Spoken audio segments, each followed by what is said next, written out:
दे देगी, जो कि प्रोटॉन लेके हाइड्रोजन गैस बना के अपनी रिडक्शन करवा के वहां से हाइड्रोजन गैस रिलीज होती जाएगी। तो जो हमारी मेटल है वहां पर उसका डिके हो जाएगा, that is actually corrosion process. Second जो हम स्टडी करेंगे डेट इज प्रिवेंशन, कि किस तरह से ये जो हमारे पास क्रोयन का प्रोसेस है हम इसको स्टॉप कर सकते हैं। पहली बात तो हमें प्रिवेंशन क्यों करनी है, हमें क्रोयन को रोकना क्यों है। हम हर साल जितनी आयरन बनाते हैं उस टोटल आयरन प्रोडक्शन की बात हो रही है, उसका जो 1/4 पार्ट है वो हर साल हमारे पास हो जाता है डिके। और ये थोड़ा नंबर नहीं है, this is a very huge number, कि टोटल प्रोड्यूस्ड आयरन का जो 1/4 पार्ट है वो हर साल डिके हो जाता है। इसलिए हमारे पास जो प्रिवेंशन है वो बहुत ही ज़्यादा ज़रूरी है। अब प्रिवेंशन के लिए डिफरेंट मेथड यूज़ किए जाते हैं। टोटल हमारे पास 2 मेथड हैं जो कि यूज़ किए जाते हैं फॉर प्रिवेंशन। पहला तो हमारे पास आ जाता है सिंपल मेथड।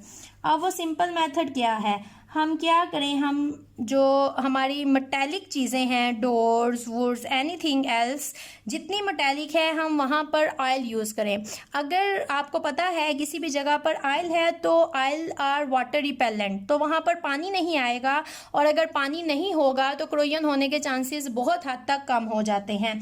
सेकेंड, आप क्या कर सकते हो, आप रेगुलर पेंट यूज़ करो।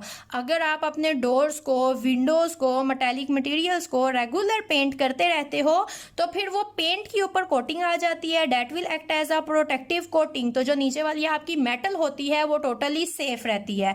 या फिर आप क्या करो, पेंट ऑयल यूज़ कर सकते हो, आप पेंट यूज़ कर सकते हो, आप वार्निश यूज़ कर सकते हो, मतलब कि इनेमल, कोई भी इस तरह का ये सिंपल मेथड है। या आप रेगुलर पेंट करते रहें अपने डोर्स को, विंडोज़ को, तो वहाँ पर क्रोयन बिल्कुल भी नहीं होगी। दूसरी जो आपके पास आता है, दूसरा जो हमारे पास है प्रिवेंशन, दूसरी प्रिवेंशन ये है कि हम क्या करें, हम कोटिंग करें, कोटिंग ऑफ एनदर मेटल। अगर हमें अपनी मेटल को सिक्योर करना है तो हम क्या करेंगे, अपनी मेटल के ऊपर किसी और मेटल की कोटिंग करेंगे। अब जो बहुत ज़्यादा कोटिंग की जाती है, बहुत ज़्यादा की जाने वाली कोटिंग में 2 आती हैं। पहली हमारे पास आती है टिन कोटिंग और दूसरी हमारे पास आती है जिंक कोटिंग। अब हम पहले टिन कोटिंग को अगर डिस्कस करें तो टिन कोटिंग में हम क्या करेंगे, ये जो हमने टिन कोटिंग और जिंक कोटिंग करनी है ये दोनों हम करेंगे आयरन की। ज़्यादातर आयरन को ही यूज़ किया जाता है इन कंस्ट्रक्शन। तो हम 2 कोटिंग डिस्कस करेंगे, टिन एंड जिंक। पहले टिन कोटिंग की बात करें तो हम क्या करते हैं, हमारे पास आयरन शीट्स हैं, मेटल हमारे पास हमेशा शीट्स की फॉर्म में होती है। फिर हमने उसको जिस शेप में कन्वर्ट करना होता है उन शीट्स की कटिंग की जाती है और शेपिंग की जाती है। तो हमारे पास जब आयरन शीट्स हैं तो हम क्या करेंगे, हम लेंगे टिन को मोल्टन फॉर्म में, मोल्टन टिन लेंगे। जो हमारे पास आयरन शीट्स हैं उन आयरन शीट्स को मोल्टन टिन के अंदर डिप करेंगे, डिप करके वहां से निकालेंगे। निकालने के बाद हम क्या करेंगे, जो हमारे पास होंगे रोलर्स, हमारे पास पेयर ऑफ रोलर्स होते हैं, उन रोलर्स के अंदर से इनको गुजारा जाता है। जो रोलर्स होते हैं एक्चुअली हमारे पास ये हॉट रोलर्स होते हैं। जब हम यहाँ से पास करवाते हैं तो एक बिल्कुल इक्वल लेयर आयरन की शीट के ऊपर टिन की आ जाएगी, ये इक्वल लेयर बन जाएगी। अब हमने जिस शेप में कन्वर्ट करना है उसके बाद हम कर देते हैं। अब जब हमने आयरन की शीट के ऊपर टिन की कोटिंग कर दी है तो एटमॉस्फेयर इसके ऊपर इफेक्ट ऐसा सच नहीं करेगा। लेकिन अब हमारे पास ये जो टिन कोटिंग है इसका एक बहुत बड़ा डिसएडवांटेज है। अब डिसएडवांटेज हमारे पास एक्चुअली है क्या, अगर हम इसके डिसएडवांटेज को डिस्कस करें, अगर जब तक तो टिन की पूरी लेयर है आयरन पे तो आयरन इज टोटली प्रोटेक्टेड। लेकिन अगर टिन की कोटिंग, टिन की लेयर किसी भी जगह से ज़रा सी भी हो जाए डैमेज, तो फिर हमारे पास क्या होता है, हमारे पास यहाँ पर गिल्वेनिक सेल बन जाता है। अब जब यहाँ पर गिल्वेनिक सेल हमारे पास बन जाता है अब मेटल हैं दो, एक है हमारे पास टिन, दूसरी है हमारे पास यहाँ पर आयरन। जब गैल्वेनिक सेल बनेगा हमारे पास तो एक एक्ट करेगी एज एन एनोड, दूसरी एक्ट करेगी एज एन कैथोड। अब जो एक्ट करेगी एनोड के तौर पे उसकी होगी ऑक्सीडेशन, और किसने एनोड के तौर पे एक्ट करना है ये डिपेंड करता है मेटल एक्टिविटी में, कि जब दो मेटल इन कंपैरिजन आती हैं तो किसकी एक्टिविटी ज़्यादा है, और जब ये दोनों इन कंपैरिजन आती हैं तो आयरन की एक्टिविटी ज़्यादा है और आयरन एक्ट करेगा एज एन एनोड। जब ये एनोड के तौर पे एक्ट करेगा तो it will be converted into ferric, plus आ जाएंगे 3 इलेक्ट्रॉन। अब ये जो फेरिक है ये क्या करेगा, उसी तरह से हाइड्रोक्सिल्स को अपने साथ अटैच करेगा और इन्वायरमेंट के अंदर ऐड होना शुरू हो जाएगा, और यहाँ पर आएंगे प्रोटॉन्स, ये इलेक्ट्रॉन को लेंगे और हाइड्रोजन गैस बनाएंगे। तो ये हमारे पास हो जाएगी ऑक्सीडेशन, ये हमारे पास हो जाएगी रिडक्शन।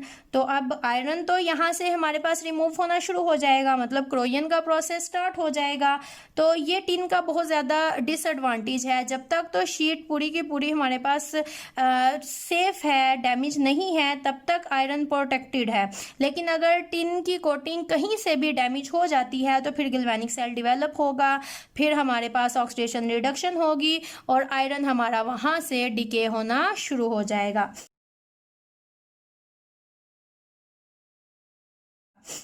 तो दूसरी हमारे पास आती है जिंक कोटिंग।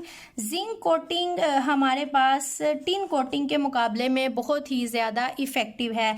किस तरह से, वैसे ही हम आयरन शीट्स लेते हैं, जिंक क्लोराइड लिया जाता है मोल्टन फॉर्म में, और जो आयरन शीट्स होती हैं वो जिंक क्लोराइड के अंदर डिप की जाती हैं।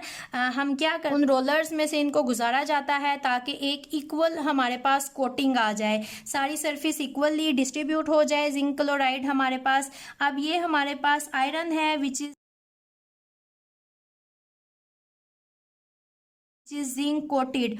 अब हमारे पास जिंक की जब तक पूरी कोटिंग रहेगी, लेयर रहेगी, आयरन हमारे पास टोटली प्रोटेक्टेड रहेगा। लेकिन अगर जिंक कोटिंग कहीं से डैमेज हो जाएगी तो यहाँ पर भी हमारे पास बन जाता है गैल्वेनिक सेल।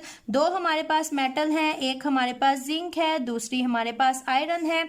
अब जब यहाँ पर देखा जाता है मेटल एक्टिविटी, तो जिंक यहाँ पर आयरन के मुकाबले में ज़्यादा एक्टिव है।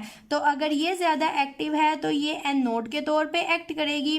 जिंक जब एनोड के तौर पे एक्ट करेगी तो ये अपनी करवाएगी ऑक्सीडेशन और इलेक्ट्रॉन दे देगी। ऑक्सीडेशन करवाने के बाद, इलेक्ट्रॉन देने के बाद, अपने हाइड्रोक्साइड बनाने के बाद इन्वायरमेंट के अंदर ऐड होना शुरू हो जाएगी, और यहाँ पर साथ हमारे पास बन जाएगी hydrogen gas. This is oxidation and this is reduction. Equation आप लिख सकते हो। तो जैसे हमने पहले कहा था कि जब एक मेटल एनोड के तौर पे एक्ट करती है और दूसरी कैथोड के तौर पे एक्ट करती है हमारे पास, तो जिस मेटल ने एनोड के ऊपर एक्ट करना है उसने तो इन्वायरमेंट के अंदर ऐड हो जाना है। लेकिन जो सेकंड मेटल होती है वो इंटेक्ट रहती है, वो वैसे की वैसे रहती है, उसके ऊपर कोई भी फर्क नहीं पड़ता। तो यहाँ पर जो जिंक है वो एटमॉस्फेयर के अंदर ऐड होता जाएगा, और जो आयरन है वो हमारे पास वैसे की वैसे रहेगी, उसका कोई भी डिके, कोई भी डैमेज नहीं होगा। तो हमारे पास जो होती है जिंक कोटिंग, ये वाटर पाइप्स में बहुत ज़्यादा इसको यूज़ किया जाता है, क्योंकि वहाँ पर मॉइस्चर होने की वजह से क्रोयन होने के चांसेस बहुत ज़्यादा होते हैं। तो वहाँ पर जिंक कोटिंग की जाती है, और अगर कोटिंग डैमेज हो भी जाए तो भी वहाँ से जिंक का ही डिके होगा। आयरन हमारे पास वैसे की वैसे आयरन शीट्स प्रेजेंट रहेंगी। तो zinc coating is more useful as compare to tin coating, क्योंकि वहाँ पर जब गैल्वेनिक सेल डेवलप होता है तो आयरन डिके होना शुरू हो जाता है।